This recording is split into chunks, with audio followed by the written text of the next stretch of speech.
Good morning friends, fitness केतेस या channel में स्वागत आहे. आणि आज 100 डेज चॅलेंजचा आपला डे 6 आहे. तर जय श्रीराम मित्रांनो. आणि आजचा जो आपण वर्कआउट करणार आहे तो म्हणजे लोअर बॉडी करणार आहे. तर ॲक्च्युली 100 डेज चॅलेंजचा आजचा 6वा दिवस आहे आणि 5 ते 6 दिवस मी आजारी असल्यामुळे वर्कआउटला पण आलो नव्हतो किंवा वर्कआउट केला नव्हता. त्यामुळे आज बऱ्याच दिवसानंतर मी ग्राउंडवर चाललो आहे. तर तुम्हाला दाखवतो. ॲक्च्युली सकाळचं जे वातावरण आहे, जी थंडी आहे, तर थंडीमुळे मला थ्रोट इन्फेक्शन झालं होतं. त्यामुळे मी आजारी होतो 5 ते 6 दिवस. त्यामुळे 5 ते 6 दिवसाचा आपला गॅप पडलेला होता. तर चला मित्रांनो, आता आपण आज काय वर्कआउट करणार आहे हे तुम्हाला सांगूया. तर तुम्ही बघू शकता इकडचं वातावरण, हे गावाकडचं वातावरण आहे आणि झाडी वगैरे भरपूर आहेत. आजूबाजूला शेती आहे, त्यामुळं सगळीकडे धुके आणि थंडीचं वातावरण आहे. तर चला मित्रांनो, आता मी दाखवतो तुम्हाला. तर दरवेळेप्रमाणे आपण या कमानीला जय बाळूमामा म्हणूया आणि आपण परत आपल्या रेग्युलर वाटचालीकडे जाऊया. तर मग मित्रांनो, मला तुम्हाला एकच सांगायचं आहे, असे शाळेचे मुलं थांबलेले असतात, कधी कधी लिफ्ट मागत असतात. तर ही माझी शाळा. आणि आज जो आपण वर्कआउट करणार आहे तो म्हणजे आज फक्त 5 किलोमीटर वॉकिंग करणार आहे. कारण की आज सकाळी मी उठलो आणि आलो परत ग्राउंडवर. पण ॲक्च्युली थंडी एवढी होती, परत झोपायचं मन करत होतं. पण नको म्हणलं, आता आज आपण उठलो आहे, सुरुवात करूया. कारण की एकदा ब्रेक पडला की परत कंटिन्यूअस ब्रेक होत जाते. तर हे बघा, हेच ग्राउंडवर मुलं सगळे प्रॅक्टिसला आलेले आहेत. थंडी पण एवढी खूप होती. तर मजा पण वाटत होती, पण थ्रोट इन्फेक्शन पण झालं होतं मला.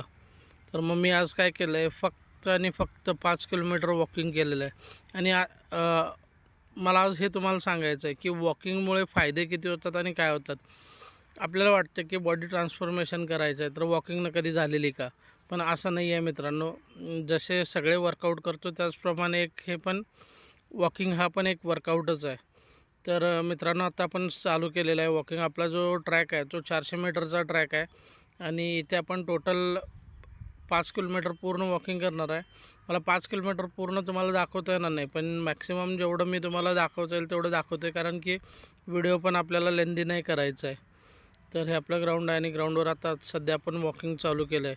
तर मित्रांनो, मला तुम्हाला हे सांगायचं आहे की वॉकिंग करत असताना आपल्याला कुठल्या गोष्टीची काळजी घ्यायची आहे.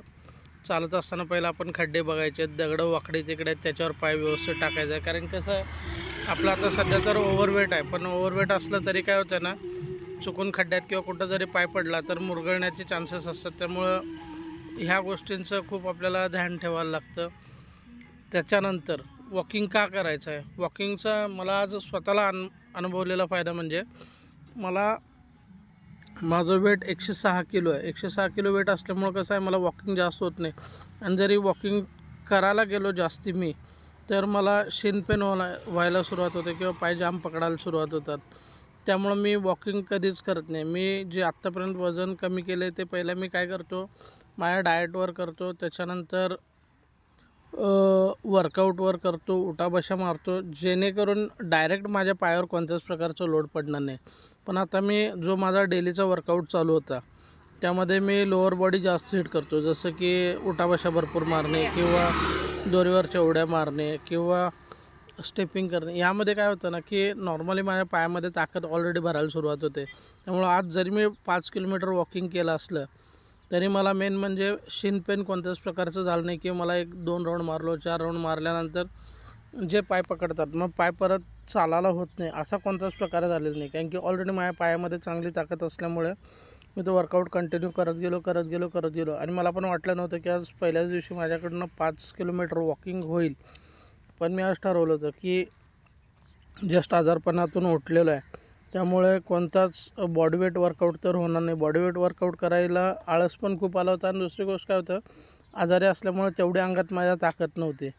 त्यामुळे मी आज स्टार्ट केलं वॉकिंगपासून. आणि वॉकिंग मी करता मला पण लक्षात नाही आलं की मी कंटिन्यू 5 किलोमीटर कसं वॉक केलेलं आहे ते. तर मला तुम्हाला एकच सांगायचं आहे, तुम्ही कोणतीही गोष्ट जर करत असाल, कन्सिस्टन्सी असेल तुमची, तर ती व्यवस्थित रेग्युलर नीट होते. आणि तुम्ही जर फोकस केला तर होते. आज मला स्वतःला वाटलं नव्हतं की बाबा हे होईल.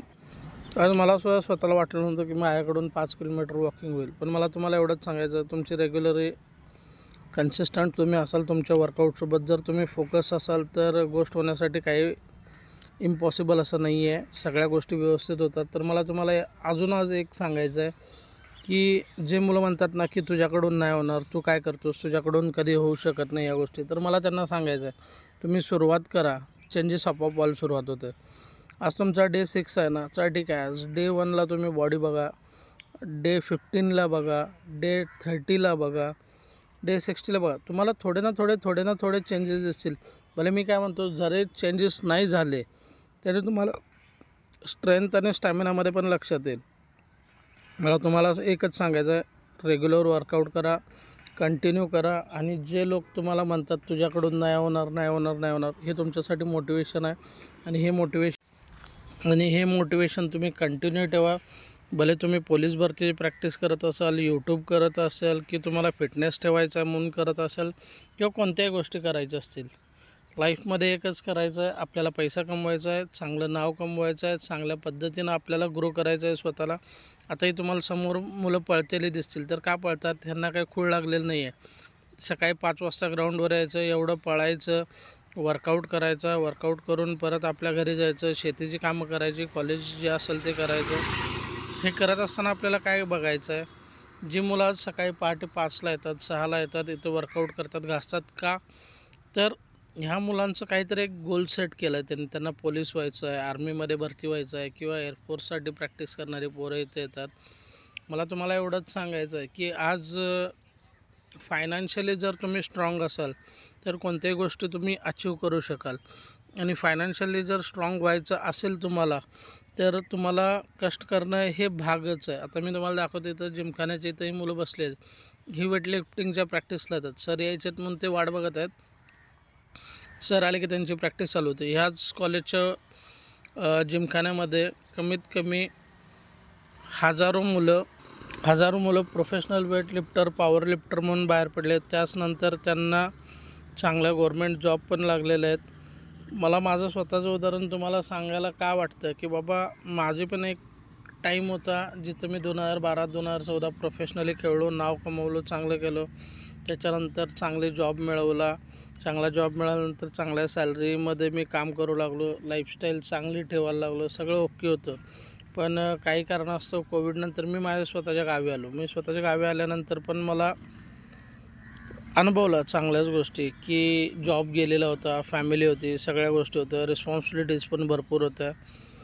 काही वेळानंतर एक जाणवायला चालू झालं की आपण जसं फायनान्शियली डिग्रोथमध्ये गेलेलो आहे, तसं आपल्याला समाजामध्ये मिळणारी किंमत असेल, मित्रांमध्ये मिळणारी किंमत असेल, तर ह्या सगळ्या गोष्टी होत असतात. तर मला तुम्हाला एवढंच सांगायचं आहे, आज मी यूट्यूब का करतो आहे, तर मला पण माझ्या व्यवसायाबरोबर एक सेकंड इन्कम सोर्स चालू करायचा आहे. दुसरी गोष्ट, मला जे नॉलेज आहे ते मला तुम्हाला शेअर करायचं आहे.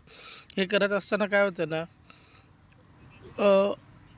यूट्यूब करायचं म्हणजे काय आहे, तुम्ही तुमचे कष्ट घ्या, तुमचे जे स्किल आहेत ते लोकांना दाखवा. ते करत असताना तुम्हाला चांगला वाव मिळेल. जर तुमची खरंच स्किल चांगली असेल तर तुम्ही कुठेतरी एक सक्सेसफुल म्हणून तुम्ही चांगलं व्यवस्थित काम करू शकता. मित्रांनो, मला तुम्हाला एवढंच सांगायचं आहे, ह्याच्या नादाला लागत बसू नका, ह्याच्या पाठी लागत बसू नका. पैसा कमवायच्या मागे लागा, पैसा भरपूर कमवा आणि नाव कमवा, गावाचं नाव कमवा, शहराचं नाव कमवा, आपल्या जिल्ह्याचं नाव कमवा, पण पैसा कमवा. तर मित्रांनो, तुम्हाला सांगताना मला एवढीच तळतळायची विनंती आहे, कारण की मी जे आज फेस करालो आहे ते तुम्ही कमी वयामध्ये चांगलं अचीव करा, चांगलं नाव करा, जेणेकरून तुम्हाला कोणत्याच गोष्टीची कधी अडचण येऊ नये. फिटनेस संदर्भात अजून तुम्हाला काही विचारायचं असेल, बोलायचं असेल, तर तुम्ही मला विचारू शकता, बोलू शकता. आणि जे काही प्रश्न असतील तुम्ही बिनधास्तपणे मला विचारा. तर आता व्हिडिओ मी इथंच स्टॉप करतो आहे. जय हिंद, जय महाराष्ट्र. मित्रांनो, व्हिडिओ आवडल्यास त्यास लाईक करा, शेअर करा. फिटनेस KTS या चॅनलला आपलं सबस्क्राईब करून मला सपोर्ट करा. जय हिंद, जय महाराष्ट्र मित्रांनो. राम राम, जय श्रीराम मित्रांनो.